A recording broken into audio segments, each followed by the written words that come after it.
thousand trees bear a strange fruit, blood on the leaf and blood at the root. Hello, welcome to OLT 322, African American Literature, Lecture 2. My name is Warren Reed, and we're going to hit some points now about the slave narrative. Okay, I've written out some things which might help you catch the idea. While the major powers were engaged in slavery, England, France, and so on, Spain, in England there were groups who fought against slavery. And these groups who fought against slavery were called abolitionists. And it started in England. It was started by Christians who protested slavery because it was against God and humanity. Now, that's no surprise, right? But when you mix economics and doing right, a lot of people, they would rather have money than do it right. So, anyway, things don't change, do they? They organized meetings, and they slowly got support. The slave trade was abolished in England in 1808. That meant no more people from their homes being stolen and then sold. However, there were those who were already born slaves, and they remained as slaves. Progress takes time, especially when it means someone's going to lose some money, right? Now, some slaves did escape and actually managed to get to the north of the U.S. And these people, the abolitionists, helped them, and they invited them to talk at their meetings, to tell about their life in slavery. And it was very effective, getting the first-hand account, of someone who even standing there looking poor, they can show you the scars from the beatings and the whippings. It speaks a lot more than just to somebody saying it's bad. However, to make it more effective, they helped them to write their stories, and they published them so they could reach even more people. You could fit 100 people into a meeting, but you could publish 1,000 copies of the narrative, and you reach 10 times as many people. It's very important that you understand the narratives were written for a white reading audience.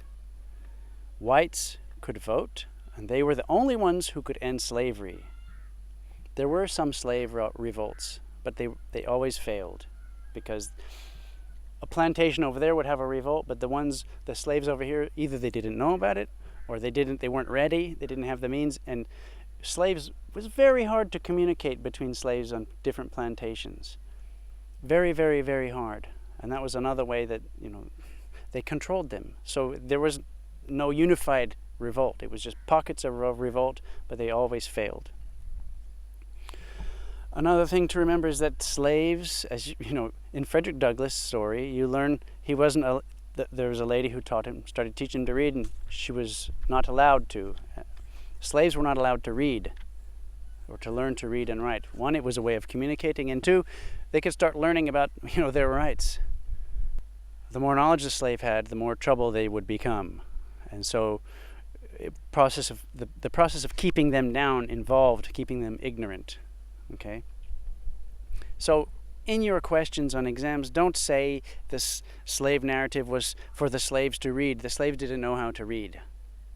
Okay, now in the course materials on page 10, there's something very interesting about the slave narratives.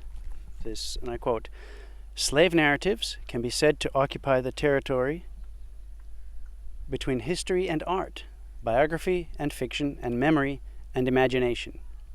Okay, what does it mean? Well, normally when you write your own life story, you have all kinds of information. Yeah, I was born in Weymouth, in Dorset, in the United Kingdom, and so on. My grandparents were this, and they did this, and my grandfather owned this kind of thing, and he did this work. My father did this work, and so on. Imagine you're a slave. You know none of those things. You may not even know the name of the place. You know your master's name, but you may not know the state that you're living in, the town, the closest town. You may know nothing.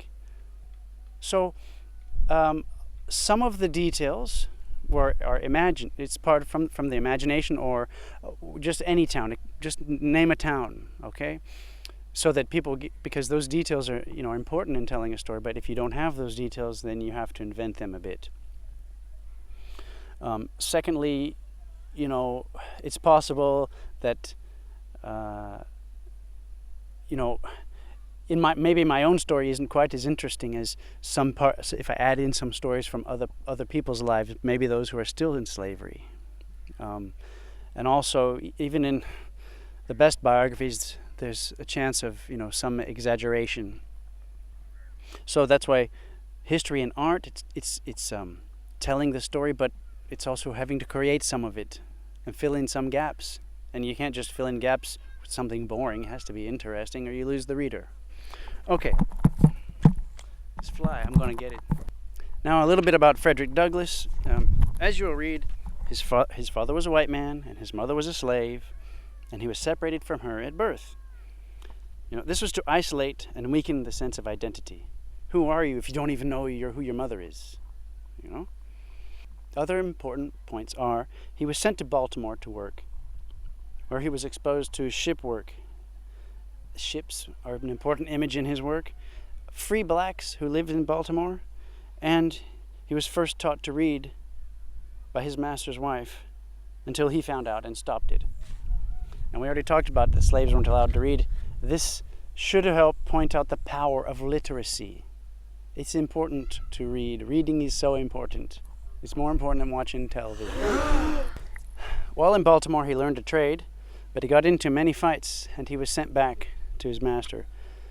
They thought he was spoiled by all that, city life. So they had to put him in his place. They hired a man to break his spirit. Eventually, Douglass couldn't take it any longer, and he fought that man. He stood up and beat him down. This was a turning point. He stopped being passive and he took action. Of course, he was punished for that. But as he says, he may have been a slave physically, but in his spirit, he was no more a slave after that. Okay? And this is part of the developing self-consciousness of this particular writer.